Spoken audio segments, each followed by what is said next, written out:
Él está con nosotros hoy y cada día, cada vez, nos llena de su alegría, nos llena de su gozo, nos llena de su presencia, cada día más y más y más.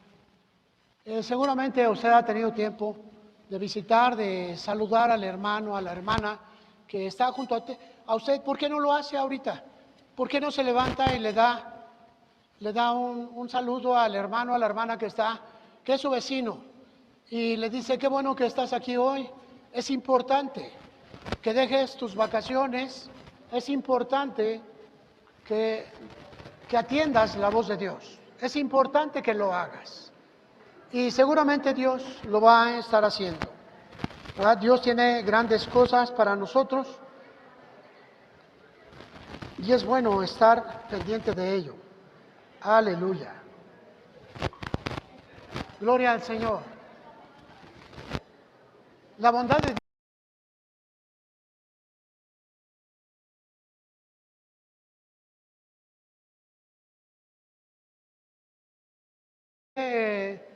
aplicar el antisalitre aquí adentro del templo, lo aplicamos toda la orilla y en la parte externa terminamos de hacerlo y lo repintamos, ¿verdad? Vinieron hermanos y tuvimos la oportunidad de lavar todos los vidrios en una forma exhaustiva, ¿verdad? Porque había que irse por la parte de atrás y tallar muy fuerte y se hizo, cambiamos cortinas y bueno, solamente nos falta la pintura de la estructura por la parte de afuera con una pintura especial que va a darle más dureza, más fortaleza. Y bueno, eso es lo que tenemos aquí y estuvimos trabajando, los hermanos vinieron a lavar el templo el día sábado y bueno,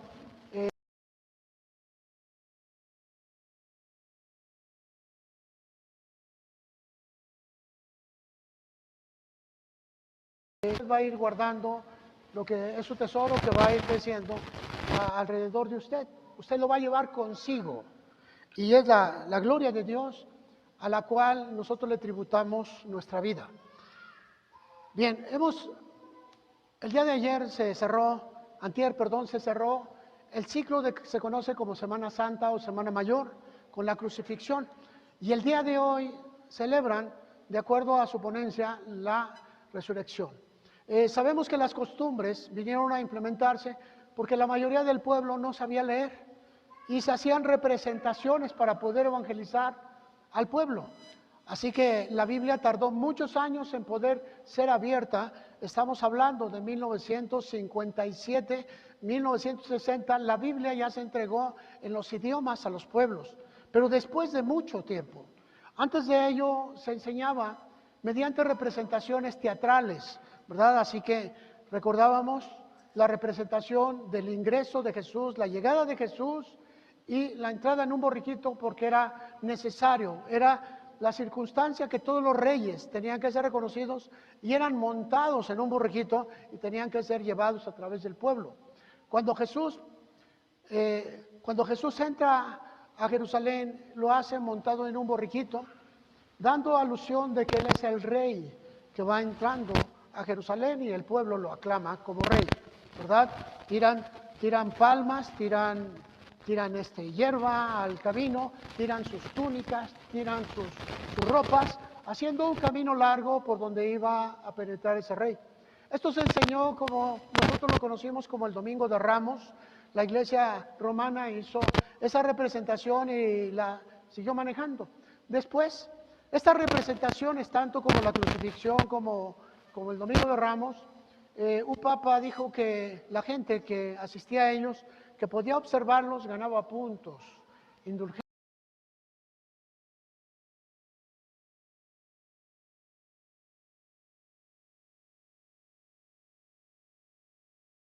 Mediante así que miramos cómo se hacen, se organizan en los curatos estas fiestas a través de representaciones, ¿verdad? El día viernes, la representación de la crucifixión de Jesús y el día de hoy, la representación de la resurrección. Las iglesias empezaron a caminar en todo ello y absorbieron esas cuestiones. En lugar de enseñar, ya tenemos la Biblia. ¿verdad? Ya tenemos la palabra de Dios en nuestro idioma, ya podemos entregarla al pueblo. Pero se siguieron manejando en las representaciones, y las representaciones hoy, mucha gente puede no venir ni un solo día a la iglesia, pero dice que va a una representación y como que ya volvió a ponerse en paz con Dios. Y sigue la equivocación, ¿verdad? Además de que las fechas no son exactas, ya que tenemos fechas móviles por la cuestión del Adar y por la cuestión de la Pascua. Jesús fue muerto en la Pascua. En la Pascua Él cumplió con todos los requisitos del Cordero Pascual y murió en medio de las 2 tardes. La historia dice que murió aproximadamente entre las 3 y 4 de la tarde, en medio de las 2 tardes. Miramos cómo se fue cumpliendo toda la escritura en Él, en la Pascua, porque Él es nuestra Pascua. Así que tenemos 2 Pascuas, la Pascua judía y la Pascua de los cristianos. Nuestra Pascua se llama Jesucristo, y Él es el Cordero de Dios que quita el pecado del mundo. Él es el Cordero que vino a ser inmolado y habitó en medio de nosotros y vimos su gloria. Así que podemos entender todo esto. Hoy la iglesia tiene cultos, y en la mayoría de los cultos está hablando acerca de la resurrección, ¿verdad? Es obligatorio hablar, así como el viernes se habló de las 7 palabras, otro culto también que se llena de un misticismo, pero no se habla de la integración y del cambio de las personas. Así que hoy quiero traer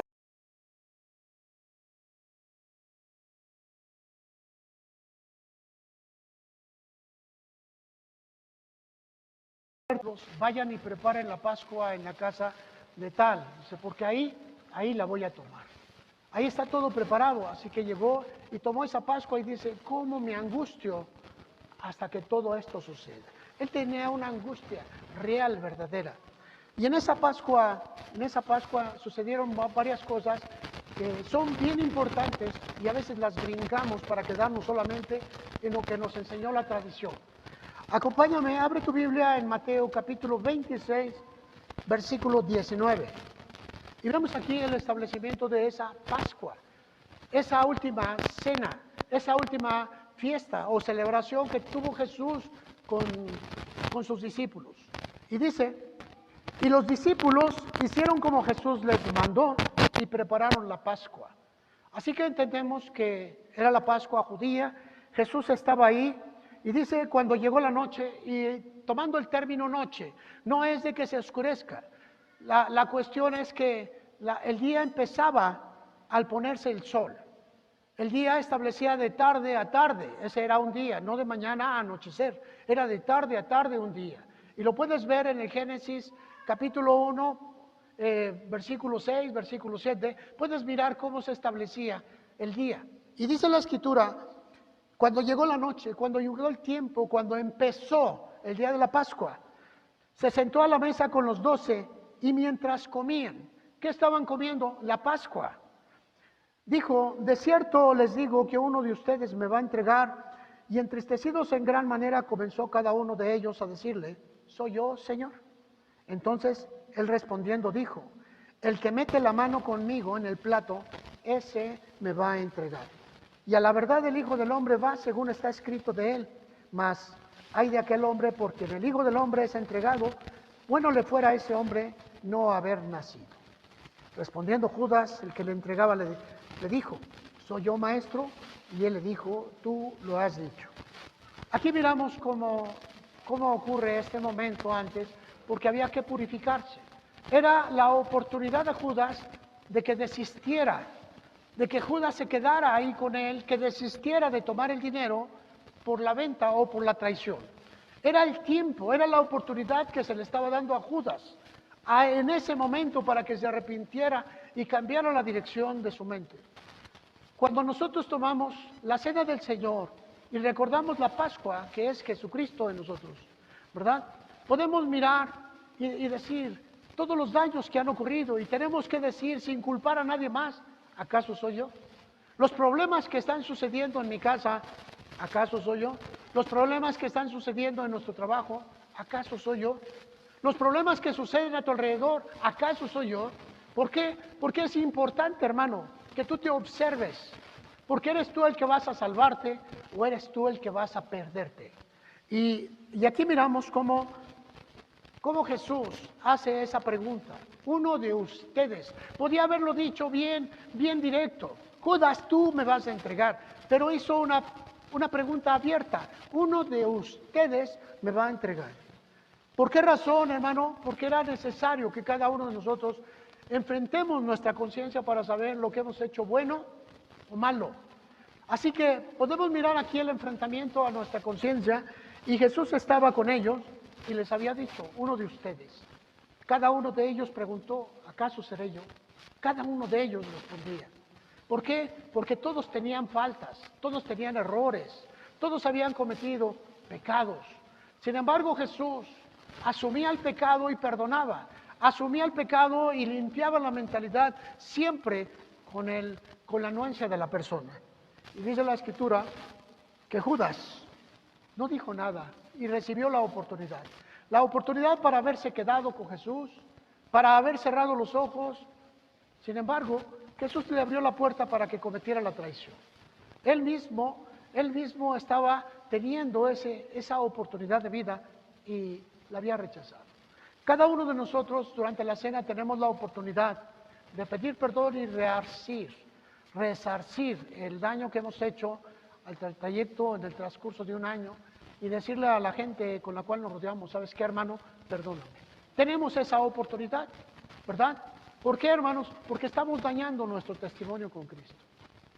Y esta es la oportunidad. Dice el versículo 26, y mientras comían la Pascua, tomó Jesús el pan y bendijo y lo partió y dio a sus discípulos y les dijo, tomen, coman, esto es mi cuerpo. Y tomando la copa y habiendo dado gracias, les dio diciendo, beban de ella todos, porque esto es mi sangre del nuevo pacto, que por muchos es derramada para remisión de los pecados. Les digo que desde ahora no beberé más de este fruto de la vid, hasta aquel día en que lo beba nuevo con ustedes en el reino de mi Padre. Se establece algo grande, algo maravilloso, y Jesús les dice, bueno, les voy a dar mi cuerpo y les voy a dar mi sangre. Ya antes había hablado él acerca de ello y había abierto un panorama muy hermoso en relación a su cuerpo, en relación a su carne. En el Evangelio de San Juan, en el capítulo 6, nos habla acerca de cómo lo hizo. En San Juan capítulo 6, versículo 56, miramos aquí cómo Jesús estaba enseñando acerca de ello. Y él les dice, yo soy el pan que descendió del cielo. Y enseguida les dice, el que come mi carne y bebe mi sangre, en mí permanece y yo en él. Y aquí hablamos de los dos elementos que conllevan el pacto nuevo, la carne y la sangre de Jesús. Esto no estaba invitando a un concepto de canibalismo, estaba hablando una verdad. Y les dice, mi carne y mi sangre. La sangre representa la vida del ser humano. De todo ser vivo, la sangre representa la vida. Y si la vida de Jesús, la sangre de Jesús, no está en ti, no hay nada que te cubra. Lo que te cubre es la sangre de Jesús estando dentro de ti. Es decir, la vida de Jesús que te guarda, que está dentro de ti, es la que te va a guardar y la que te va a proteger. Y aquí está hablando con la gente y les dice, el que come mi carne y bebe mi sangre, en mí permanece y yo en él. Y aquí habla de comer ese cuerpo. Claro, él se estima por medio de la palabra. Cada vez que tú lees la palabra y estás dispuesto a obedecerla, se convierte en fe. Y la palabra que tú conoces, el conocimiento que tú metes a tu corazón y el deseo de cumplirla, se convierte en fe. Y la fe es la relación que tiene el espíritu humano con Dios. Y miramos aquí cómo dice Jesús, como me envió el Padre viviente y yo vivo por el Padre, asimismo el que me come, él también vivirá por mí. La verdadera vida es porque Jesús está dentro. La palabra comer es ponerlo dentro de tu ser, ponerlo dentro. Cuando tú comes algo, lo pones dentro de tu organismo. Y miramos cómo Jesús estaba dando una enseñanza aquí muy especial. Necesitamos regresarnos al versículo 48. Y aquí miramos a Jesús diciendo, yo soy el pan de vida. Y nuestros padres comieron el maná en el desierto y murieron. Este es el pan que desciende del cielo para que el que de él come no muera. Y reafirma, yo soy el pan vivo que descendió del cielo. Y si alguno comiere de este pan, vivirá para siempre. Y el pan que yo daré es mi carne, la cual daré por la vida del mundo.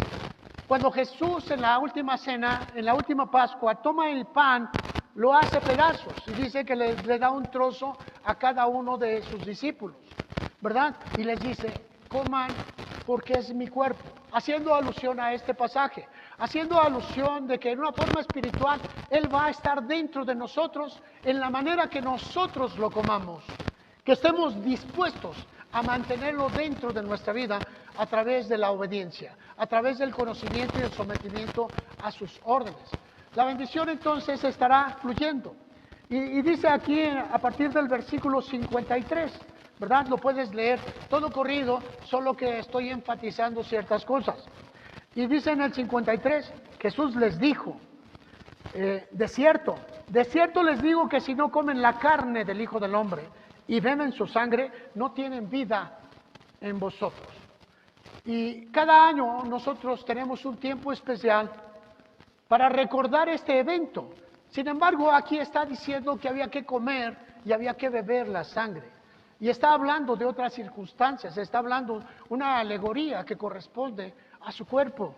Y dice la Escritura, el que come mi carne y bebe mi sangre tiene vida eterna, y yo le resucitaré en el día postrero.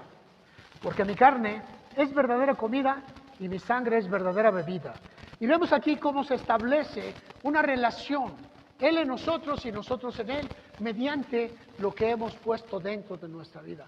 Jesús es una salvación, la salvación de Dios que fue entregada a todo el mundo, pero el mundo puede aceptarlo o puede rechazarlo. Él empieza a hablarles en una forma alegórica a sus discípulos que estaban rodeándole. Había muchos discípulos además de los 12. Y les estaba enseñando que para que la vida eterna fluyera dentro de cada uno de nosotros teníamos que comer, teníamos que poner a Jesucristo dentro de nosotros. Pero ¿cómo hacerlo? Se espantaban. ¿Acaso le voy a dar una mordida a su carne? ¿Acaso me voy a comer una pierna, una mano? Y lo que estaba diciendo Él, ¿verdad? Yo soy el verbo que descendió del cielo. Yo soy el verbo que se hizo carne. Y cuando tú tienes el verbo dentro de ti, mediante el Espíritu Santo, entonces Dios está en tu vida y Él te habla. Y más todavía, dice la Escritura, ¿verdad? El que tiene mi sangre, el que come mi carne, versículo 54, el que come mi carne y bebe mi sangre tiene vida eterna. Si no lo has comido, no lo tienes. Ahora, nosotros hacemos alusión al recordar la cena del Señor, cómo pusimos a Jesús dentro de nuestra vida mediante su palabra, porque el verbo se hizo carne, la palabra se hizo carne, y su nombre es Jesús, el gran Salvador o el Salvador del mundo. Y cuando hablamos de Jesús, estamos hablando de Dios hecho carne. Dios mismo tomó figura humana para estar en medio de nosotros. Y nos dice que la salvación consiste en que Él esté dentro de nuestras vidas, en que Él esté dentro de nuestra existencia. Y la cena, eso grandioso que hizo Jesús aquel día, partió el pan, diciendo que su cuerpo era repartido en muchos pedazos para que la gente que quisiera pudiera comer de él. Y es como la palabra se entrega, pero come de esa palabra quien quiera comer, porque es espiritual, es voluntario. Y vaciamos la palabra sobre la iglesia, y la iglesia empieza a comer, unos un poco, otros mucho más, y otros nada.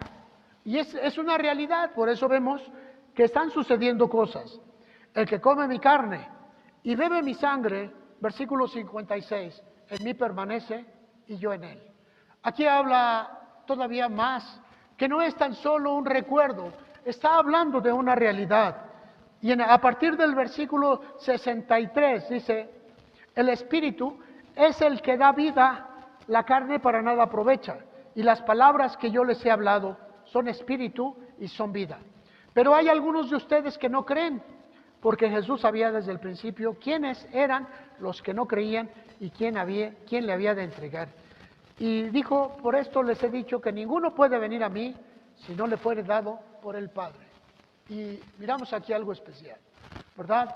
Todos nosotros recibimos una invitación por parte del Padre, el Padre de los Espíritus, por Dios, de venir y establecernos para una salvación.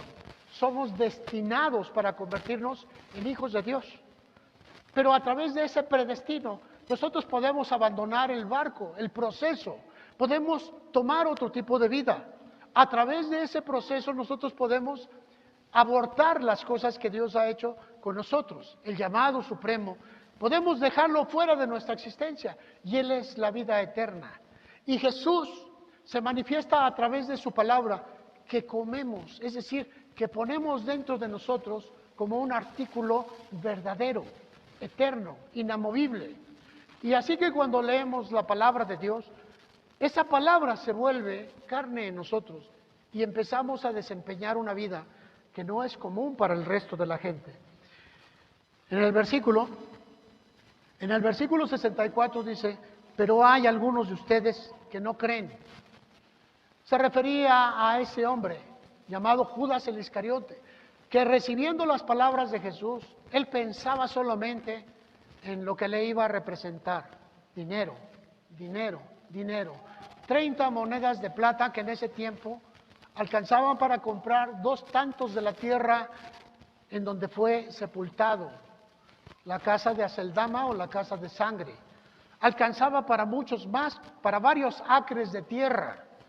Sin embargo, el hombre no pensaba en lo que estaba haciendo, en su deslealtad, la deslealtad que le estaba llevando a ofertar la vida de un hombre, y el hombre más grande que había venido al mundo, su nombre es Jesús. Él no pensaba en nada de eso, porque él no creía en lo que Jesús hablaba. Él no creía en lo que estaba escuchando. Él no creía que Jesús era la vida, la oportunidad de eternidad para el hombre. Él no lo creía. Así como muchos en la iglesia no creemos en la eternidad de la vida eterna, de la vida de Jesús en nosotros. Y venimos a la iglesia solamente como un concepto de conciencia, quizá para menguar un poquito lo que pensamos, salirnos un poco de ese mundo materialista y meternos en un mundo espiritual por un poco de tiempo, pero saliendo volvemos otra vez a lo mismo. Entonces no creemos que esto es una realidad que exige tu vida, que exige la plenitud de lo que tú eres, que exige todo, no pedacitos. Y es a través de ello que tú te vas preparando porque eres predestinado. Tu predestino es que te conviertas en hijo de Dios para la eternidad. Pero al ser un predestino, un destino predeterminado, podemos pensar que existe otro destino. Y el otro destino es que tú te conviertas en un hijo del mundo y vivas de acuerdo a lo que dice el mundo. Y el día que te toque partir de esta tierra, pues te despidas de la eternidad, porque lo del mundo es perenne. Todo se termina, el mundo pasa y sus deseos, dice el apóstol. El Espíritu es el que da vida. El Espíritu, la carne, para nada aprovecha. Y las palabras que yo les he hablado son Espíritu y son vida.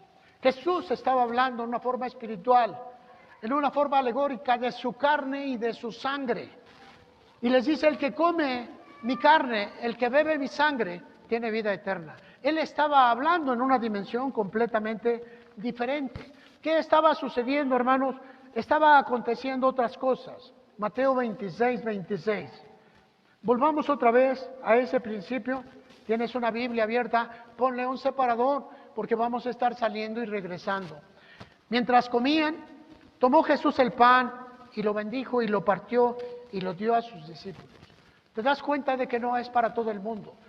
De tal manera amó Dios al mundo que dio para que todo aquel que quiera creer no se pierda. Entonces, ¿es para todo el mundo o es solamente para los que quieran creer? Y vemos aquí que existe una diferencia. Allá afuera se dice que Jesús murió por todos, así que ya no tenemos más nada que hacer, nada absolutamente. Así que desconfiamos del punto de la fe, no lo conocemos y no lo manejamos. Jesucristo en nosotros, esperanza de gloria. Jesucristo fuera de nosotros es solamente conocimiento, es una filosofía judeo-cristiana. Mientras comían, tomó Jesús el pan y lo bendijo, y lo partió y dio a sus discípulos. Y les dijo, tomen, coman, esto es mi cuerpo. Y tomando la copa y habiendo dado gracias, les dio, diciendo, beban de ella todos, porque esto es mi sangre del nuevo pacto, que por muchos es derramada para remisión de los pecados. La palabra remisión implica tomar los pecados y enviarlos a otro lado. Cuando Jesús recibe la autoridad para perdonar pecados, lo vemos cuando toma al paralítico y le dice, hijo, tus pecados te son perdonados.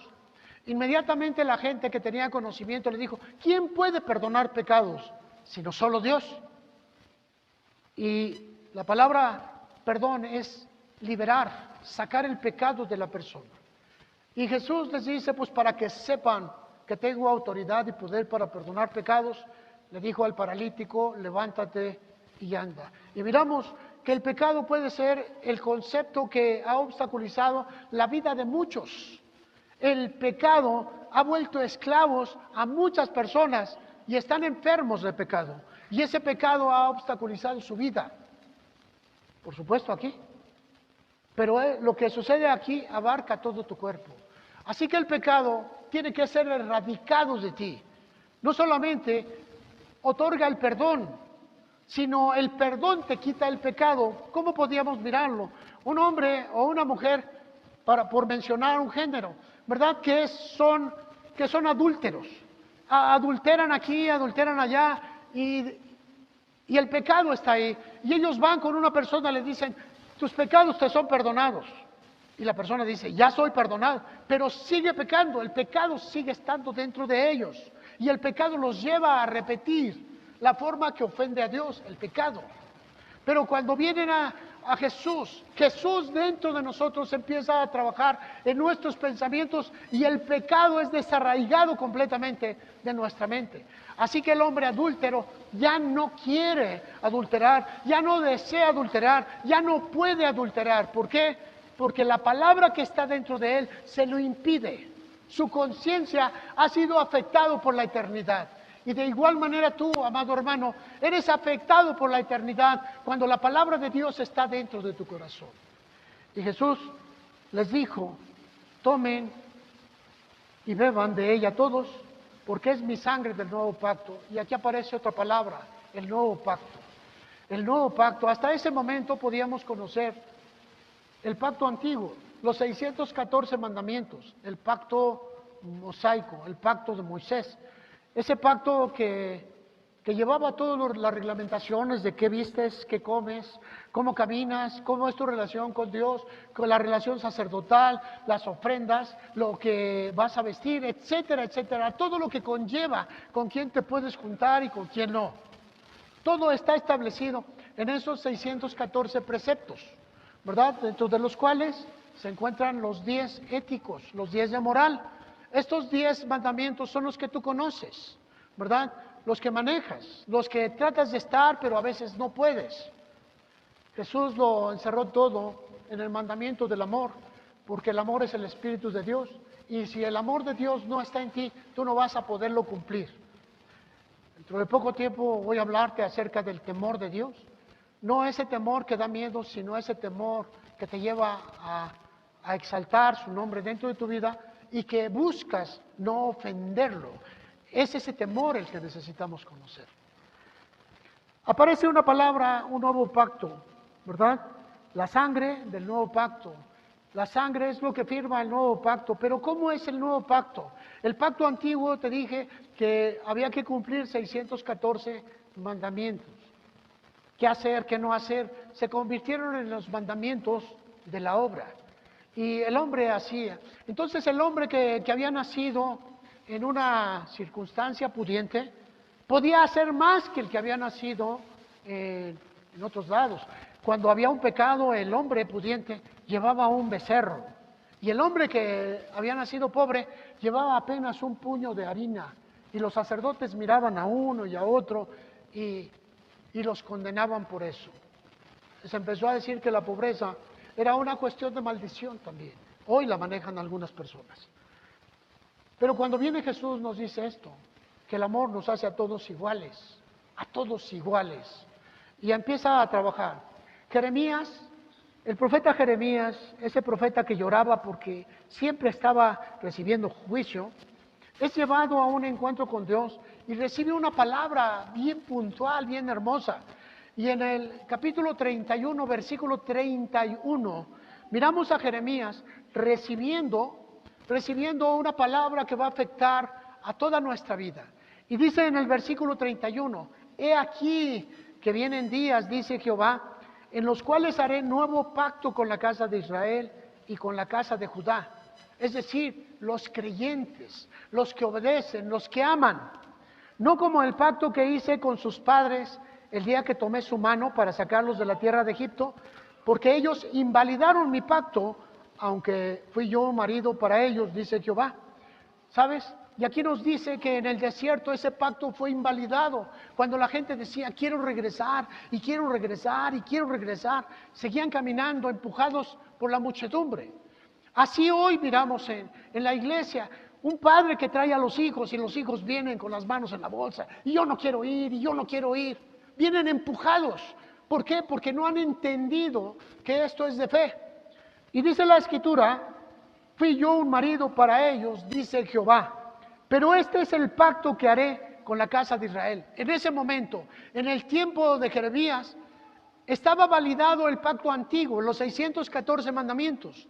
Y dice aquí, daré mi ley en su mente, la escribiré en su corazón, y yo seré a ellos por Dios, y ellos me serán por pueblo.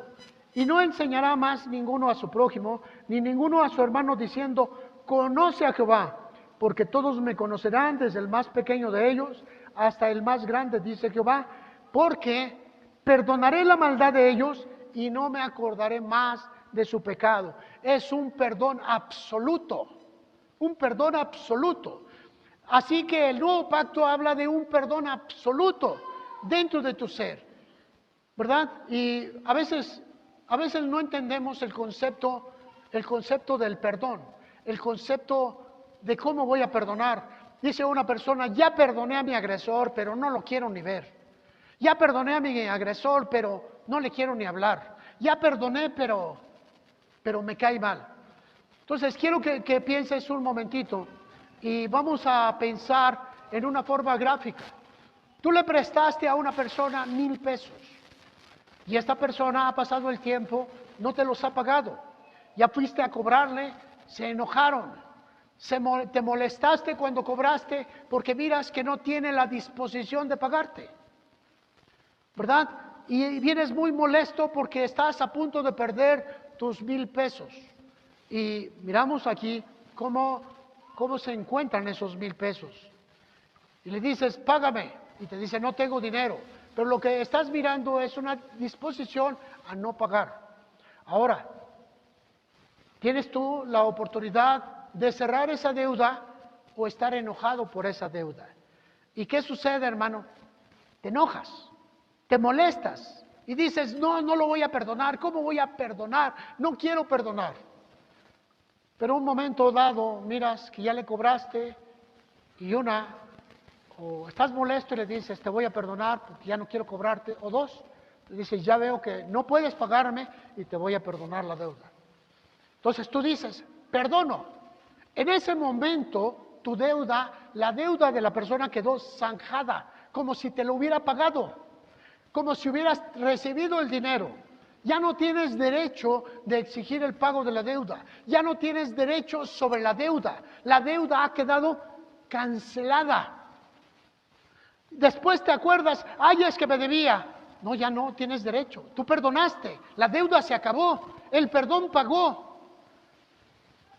Cuando Jesús viene, Él paga la deuda de todos nosotros en relación con Dios, en relación con Dios. Pero ese perdón se otorga en el corazón y te libera del poder del pecado y de la muerte. Algunas personas no lo hemos alcanzado porque caminamos como los incrédulos, caminamos como no creyendo, y para recibir el perdón tiene que actuar. Y este segundo pacto es el pacto del amor, el pacto del Espíritu. Mira, dice, pondré o daré mi ley en su mente, en el versículo 33, la escribiré en tu corazón y seré para ti por Dios y tú vas a ser por mí como mi pueblo. Estamos viendo que es un pacto. Es un pacto de conciencia, es un pacto de amor, es un pacto de aceptación. Por eso es un pacto que nace en el libre albedrío de las personas. En esta transición pasamos del pacto nuevo al pacto viejo. No, ¿verdad? Es al revés, del pacto viejo al pacto nuevo. Pero tiene que desaparecer el pacto viejo. Si tú, escúchame, si tú tienes que ofrendar, estás en el pacto viejo. ¿Sí me explico? Si no nace en tu corazón el deseo de ofrendar, si no nace en tu corazón el deseo de ser, de estar, si no nace en tu corazón de todo lo que tú vas a ofrecerle a Dios, sigues estando en la obligación. Y como obligación entonces tú tienes que caer 614 mandamientos que van a regir tu vida para cumplirte. Te obligan. Son los reglamentos que Dios dio a la humanidad para que pueda convivir como un pueblo. Sin embargo, nunca hemos podido convivir con Dios ni con el pueblo de esta manera. Esos mandamientos han sido terriblemente fuertes para nuestra manera de vida. Te dicen que no puedes vestirte con telas mezcladas, ¿verdad? Ni de hilo, ni de lana, y tampoco de poliéster, y de repente nos encontramos con que nos vestimos así. Entonces echamos fuera una prohibición por ignorancia. Nos dice que no comamos ciertos animales, pero nos encantan los camarones, ¿verdad? Sí, nos encantan los camarones. A veces ni les quitamos la caparazón, así todo va para adentro.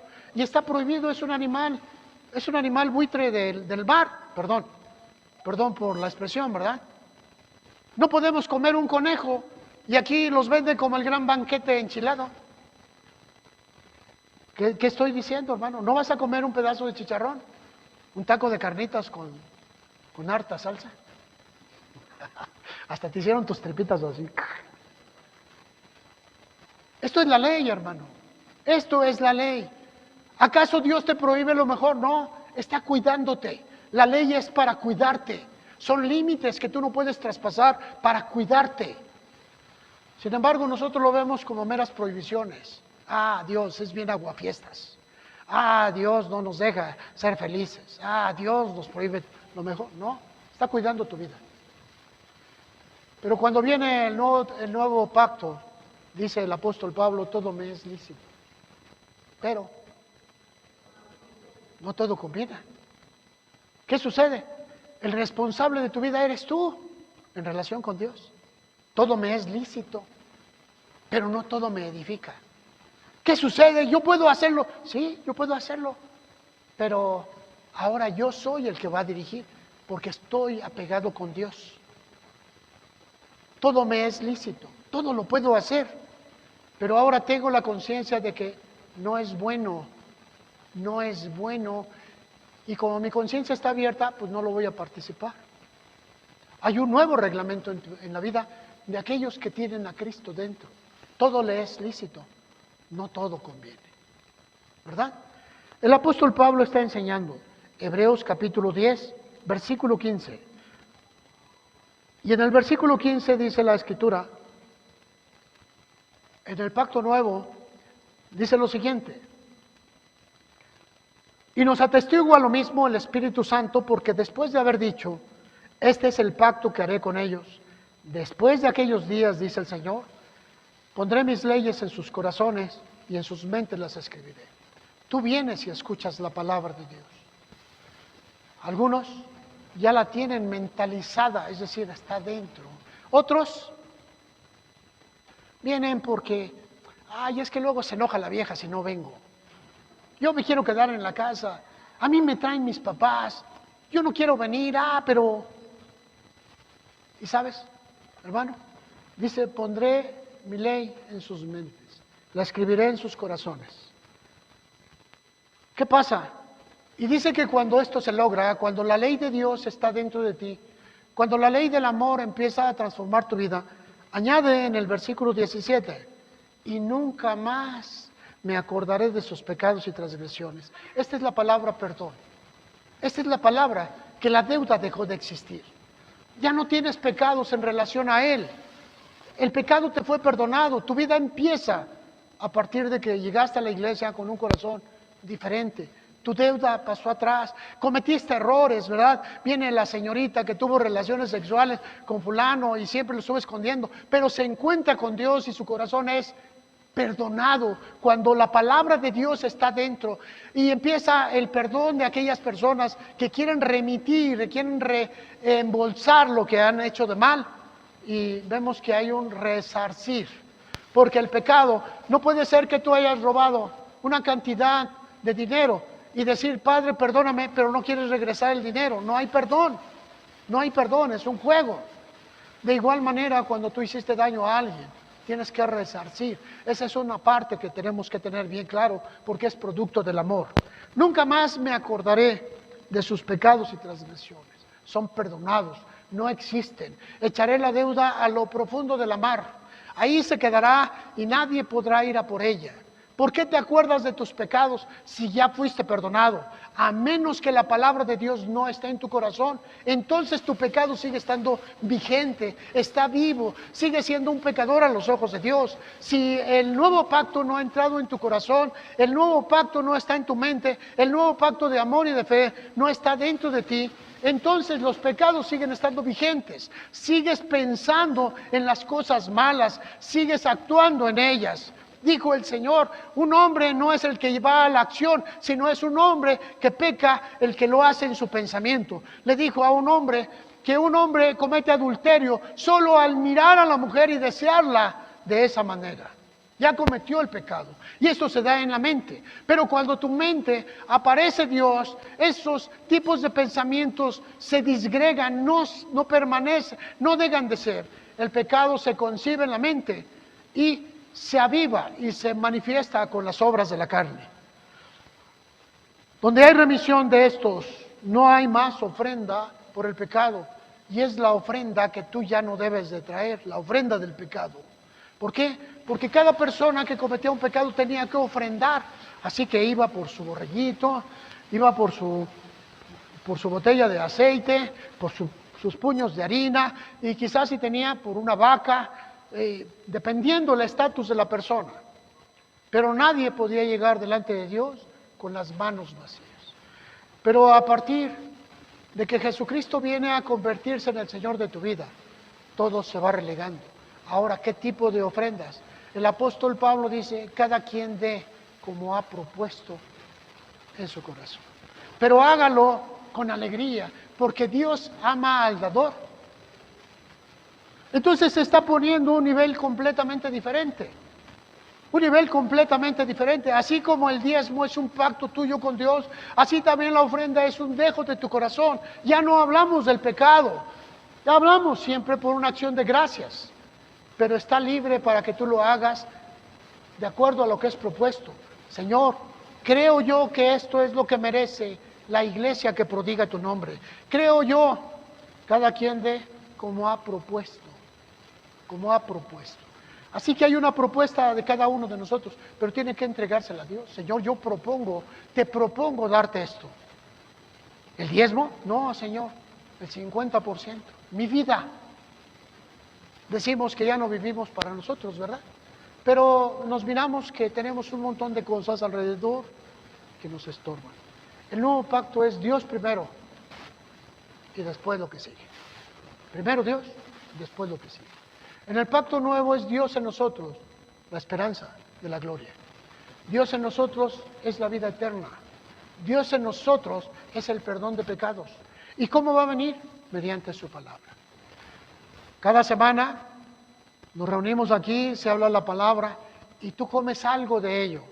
Llegas a tu casa, seguramente, y quizá en un momento de paz abres tu Biblia y sigues comiendo. El Señor le dijo a Daniel, anda, come este rollo, porque va a ser dulce cuando lo comes, pero va a ser amargo cuando lo vivas. Pero cómelo. Y sí, cuando hablamos la palabra es agradable, pero cuando la vamos a cumplir, cuesta. Hoy nosotros estamos en esa circunstancia, ¿verdad? Ezequiel capítulo 10, la transición. En Ezequiel capítulo 10, en el versículo 17, miramos cómo este cambio se va a dar de una forma especial. Ezequiel 10, 17 dice, Cuando separaban ellos, separaban ellas. Ay, caray. No, aquí estamos hablando.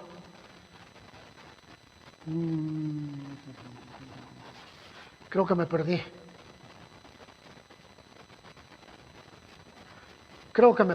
Vayamos hasta el capítulo 36. Capítulo 36, miramos cómo él recibe un pacto aquí y cómo lo está manejando. En el versículo 22, 36, 22, miramos aquí al profeta Ezequiel caminando y dice: así ha dicho Jehová el Señor, no lo hago por ustedes, oh casa de Israel, sino por causa de mi santo nombre, el cual profanaron ustedes entre las naciones a donde han llegado. Santificaré mi grande nombre, profanado entre las naciones, el cual profanaron ustedes en medio de ellas. Sabrán las naciones que yo soy Dios eterno, yo soy Jehová, dice Jehová el Señor, cuando sea santificado en ustedes delante de sus ojos. Y yo les tomaré de las naciones, y les recogeré de todas las tierras, y les traeré a su propio territorio, a su propio país. Esparciré sobre ustedes agua limpia, serán limpiados de todas sus inmundicias, y de todos sus ídolos les limpiaré. Les daré un corazón nuevo, y pondré espíritu nuevo dentro de ustedes, y quitaré de su carne el corazón de piedra, y les daré un corazón de carne, y pondré dentro de ustedes mi espíritu, y haré que anden en mis estatutos, y guarden mis preceptos, y los pongan por obra. Habitarán en la tierra que di a sus padres, ustedes me serán por pueblo, y yo seré a ustedes por Dios. El pacto nuevo, Él nos escoge, Él nos elige, Él nos transforma, Él hace de nosotros personas nuevas, ¿verdad? Nos está cambiando, nos está renovando, nos está transformando. Él lo está haciendo y lo va a seguir haciendo cada vez más y mejor. Pero estamos listos, porque lo va a hacer solamente que tú quieras. No lo va a hacer en contra tuya. Él lo va a hacer poco a poco, lo va a transformar y poco a poco te va a cambiar, ¿verdad? Es un tiempo especial, el nuevo pacto. El nuevo pacto habla acerca de una decisión. Si tú quieres recibir a Cristo, es decir, voy a leer su palabra y la voy a aceptar a plenitud. Esto lleva un tiempo, porque vas leyendo su palabra, la vas entendiendo, la vas aplicando a tu vida y la vas viviendo. Cuando Dios a través de su palabra se convierte en el rector, en el director de tu existencia, vienen cambios hermosos, empiezas a ser transformado, tu corazón se llena de paz, se llena de vida y sabes que es tu voluntad caminar con Dios. Y esto es lo que hace un cambio, lo que hace una diferencia. El profeta Jeremías y el profeta Ezequiel hablaron de ese segundo pacto, hablaron extensamente, diciendo que Dios en nosotros, su palabra en nosotros, iba a transformar nuestras vidas. Así que hoy, hermano, hoy quiero recordarte que en aquella última Pascua, el Señor hablaba acerca del nuevo pacto, ¿verdad? Mateo 26, 26, cómo estaba hablando acerca de ello y cómo nos estaba llevando a esa dimensión. Versículo 27, tomando la copa y habiendo dado gracias, les dio diciendo, beban de ella todos, porque esto es mi sangre del nuevo pacto, la sangre del nuevo pacto. Y la palabra sangre habla de vida, es la vida del nuevo pacto, es Dios en nosotros, mediante su palabra, que vamos a obedecer día a día y que nos transforma, nos acerca a Dios, hace de nosotros personas nuevas, nos levanta, nos fortalece y nos guía para la eternidad. Quizá el día de mañana muchos de nosotros vamos a partir con el Señor y va a transformar nuestra vida. Entonces, como te das cuenta, la enseñanza de la palabra es mucho más que una representación, es mucho más que asistir a una crucifixión o una representación de una crucifixión de un hombre, ¿verdad? Es mucho más que eso, porque atrás trae una decisión que nunca se las van a decir. A esta gente lo único que les dicen es, miren la representación y están libres, dijo un papa en el siglo V, ¿verdad? Ganan indulgencias con ello. Otro papa en el siglo VII dijo que una persona que participaba en la representación, las indulgencias plenarias, es decir, totalmente perdonado de sus pecados. Lamentablemente la Escritura no dice eso. Y se enseñaba a través de representaciones, porque la Biblia no se abría al pueblo. Decían que este libro era solamente para los sacerdotes.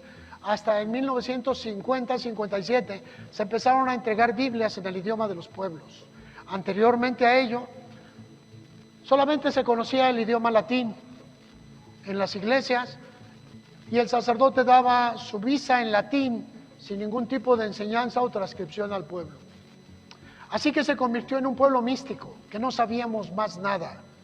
Pero se empezaron a abrir las escrituras para el pueblo y empezamos a observar. Pero hoy miramos que mucha gente se quedó en las representaciones.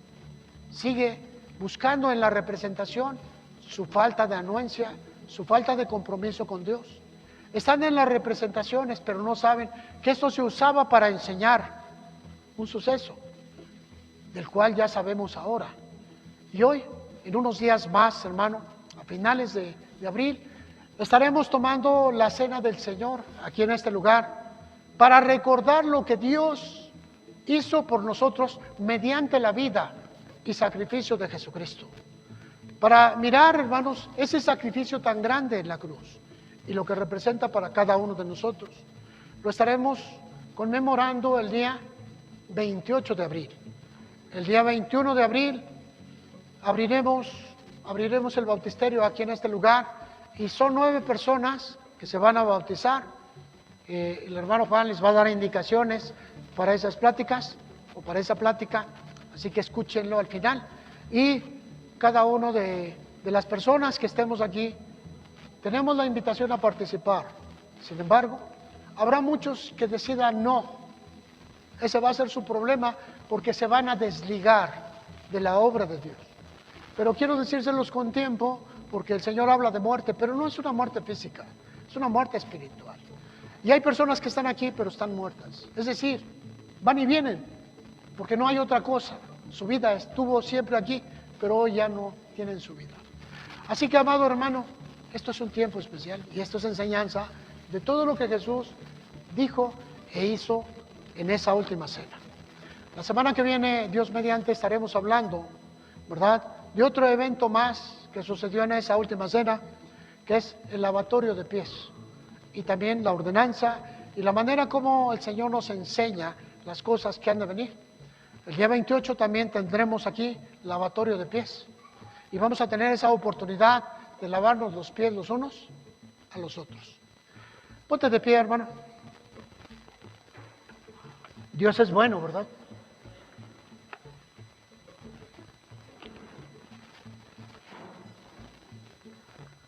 El tomar o el participar de la cena del Señor es de las cosas más sagradas que nos enseña la Biblia. Junto al bautismo en agua es lo que sigue en aspecto sagrado, es la cena del Señor. No puedo decirte que es más grande si lo uno ni lo otro, porque son mandamientos que Dios nos da. Algunas personas, a través de la enseñanza romana, en donde esto se convirtió en Eucaristía, pero la palabra Eucaristía solamente significa comunión, es relación unos con otros, ¿verdad? Y participaron de la Eucaristía y se olvidaron del rubro de la cena del Señor. Y aquí estamos tratando otra vez de retomarlo porque es importante para cuando el Señor nuestro Dios venga por nosotros. Padre, en el nombre de Jesucristo, agradecemos tu palabra, agradecemos, Señor, todo lo que tú haces para nuestra vida, día con día. Gracias, Señor, por cada miembro de la iglesia.